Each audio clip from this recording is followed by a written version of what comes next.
आप देख रहे हैं संविधान और कानून SK लाइव न्यूज।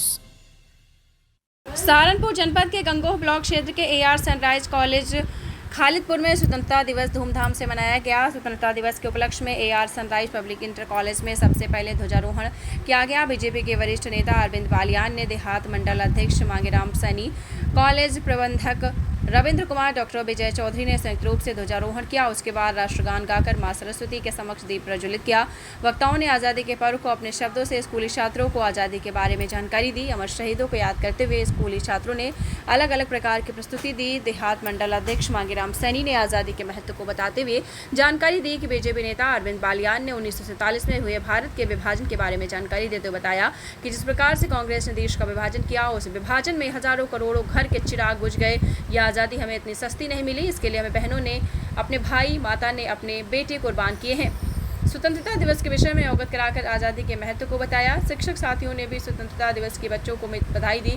अन्य शिक्षक साथियों में विनय कुमार, आकाश सागर, हैदर सेठपाल, विनेश वर्णिका, प्रियंका, पूनम आदि मौजूद रहीं। वहीं ग्राम प्रधान संदीप कुमार ने प्रधानाचार्य सोनिया कादियान को भेंट स्वरूप ट्रॉफी दी।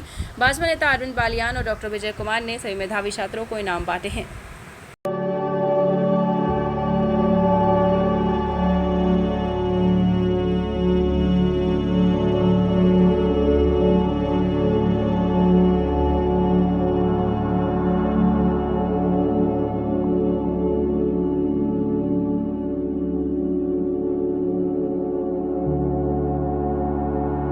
जे तू रोई तो मैंने तकलीफ होइया। सोच तेरा पुत्र आज शादी करने वास्ते जा रहा है। फर्क केवल इतना है, वो घोड़ी पर नहीं फांसी पर चढ़ने वास्ते जा रहा है। का आनंद ले सकते हैं।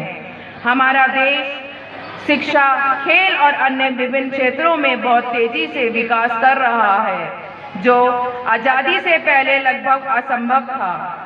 भारत परमाणु ऊर्जा में समृद्ध देशों में से एक है। हम ओलंपिक, राष्ट्रमंडल खेलों और एशियाई खेलों जैसे खेलों में सक्रिय रूप से भाग ले रहे हैं। हमारे सरकार को चुनने और दुनिया में सबसे बड़ा लोकतंत्र का आनंद लेने के लिए हमारे पास पूर्ण अधिकार है। कार्य आपके सम्मुख रखने का काम किया। मैं तो केवल इतना ही कहना चाहूँगा कि वास्तव में देश की इस आज़ादी के लिए इस देश के वीरों ने जो अपने प्राण गंवाने का काम किया, उन्हीं को स्मरण रखते हुए हमें उन्हीं के पद चिन्हों पर चलने का काम करना है। साथियों, ये आज़ादी हमें यूं ही नहीं मिली। इस आज़ादी के लिए हमने अनेकों कठिनाइयों का सामना करना पड़ा। 78वां स्वतंत्रता दिवस आज हम मनाने का काम कर रहे हैं। पूर्व में भी बहुत सारे आयोजन करके सभी संस्थानों में इस पर्व को बड़े हर्षोल्लास के साथ मनाने का काम किया। इस वर्ष भी पिछले 3 वर्षों से अमृतकाल ये देश मना रहा है और इस अमृतकाल के माध्यम से ही आज पूरा देश अभियानों के माध्यम से भी, चाहे वो भारतीय जनता पार्टी के तौर पर हो, चाहे वो हमारे देश के यशस्वी प्रधानमंत्री, प्रदेश के आदरणीय मुख्यमंत्री जी, सभी इसी अभियान में लगे हुए हैं कि ये पर्व एक संदेश हमारे प्यारे बच्चों और देशवासियों के बीच में जाने का काम हो कि किस प्रकार से हमें आज़ादी मिली और अपने जो चिन्ह हमारा देश का है, हर घर तिरंगा, घर घर तिरंगा, ये भी हमें एक संदेश देने का काम किया है। एक संदेश देने का काम करना है कि देश का सबसे बड़ा लोकतंत्र स्वतंत्रता दिवस है, इसकी मैं आप सभी को बहुत बहुत हार्दिक शुभकामनाएं, बधाई देता हूं। साथियों, यह दिन ऐसे नहीं हमारे जीवन में आया, इसके लिए बहुत सारे लोगों का बलिदान हुआ है, तब जाकर के हमारा आपने यह दिन देखा है। साथियों,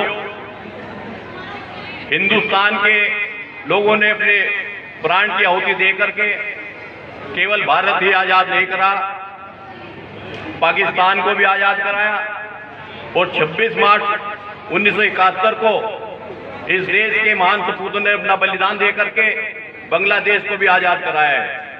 ये भूलने वाली बात नहीं है। अगर बांग्लादेश आज अस्तित्व में है तो इस देश के जवानों के खून के बहाने पर उस देश को आज़ादी मिली है।